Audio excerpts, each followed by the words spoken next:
آج جو سب سے خوفناک چیز ہے کہ جب آپ کے باہر سے ڈالر کم آ رہے ہیں، جب آپ کے ڈالر کم آنے شروع ہو گئے ریمیٹنسز اور ایکسپورٹس کے، اس کا اب کیا ہوگا؟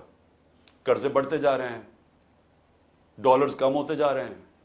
آج جتنا پاکستان اپنا ٹیکس میں پیسہ اکٹھا کرتا ہے، یہ سن لیں پاکستانیوں، جتنا ہم ٹیکس میں پیسہ اکٹھا کرتے ہیں سارا قرضوں کے اوپر سود پہ چلا جاتا ہے۔ ملک پھر قرضوں پہ چل رہا ہے، اب ریکارڈ قرضہ لے رہے ہیں ہم، سود ادھر پہنچ گیا ہے قرضوں کے اوپر کہ سارا ہی ہمارا ٹیکس کا پیسہ اب سود میں چلا جائے گا۔ تو میں یہ سوچنے کی کوشش کر رہا ہوں کہ کیا یہ جو لوگ یہ فیصلے کر رہے ہیں کہ عمران خان کو باہر رکھو، کیا ان کو نہیں نظر آ رہا کہ پاکستان ڈوب رہا ہے؟ کیا ان کو نہیں نظر آ رہا کہ ان کے پاس روڈ میپ ہی کوئی نہیں ہے؟ میں آج میں کمیٹی بنانے کے لیے تیار ہوں،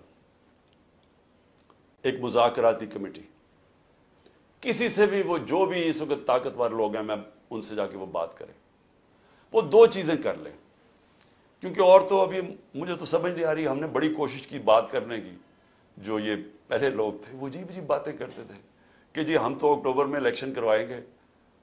کیوں جی اکتوبر میں الیکشن کروائیں گے؟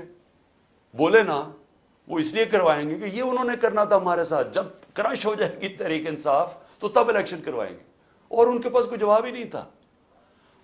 میں یہ کمیٹی بناتا ہوں، میں دو چیزیں کہتا ہوں، دو چیزیں کر دیں۔ اگر اس کمیٹی کو یہ بیٹھ کے کہہ دیں کہ جی عمران خان کے بغیر پاکستان بہتر ہو جائے گا اور آپ کے پاس کوئی سلوشن ہے، میں پھر سے کہتا ہوں کہ اس ملک کی خاطر میں چھوڑ دیتا ہوں، میں پیچھے ہٹ جاتا ہوں۔ اگر آپ یہ کمیٹی کو سمجھا دیں کہ میرے بغیر ملک بہتر چلے گا، چلے میں ملک کی خاطر یہ بھی چھوڑنے کے لیے تیار ہوں۔ یا دوسری چیز، یا اس کمیٹی کو یہ کہہ دیں کہ اکتوبر میں الیکشن کروانے سے پاکستان کو کیا فائدہ ہے؟ یہ تو ہمیں سمجھ آ رہی ہے کہ اکتوبر تک تحریک انصاف کو ان کا خیال ہے کرش کر دیں گے، لیکن پاکستان کو کیا فائدہ ہے؟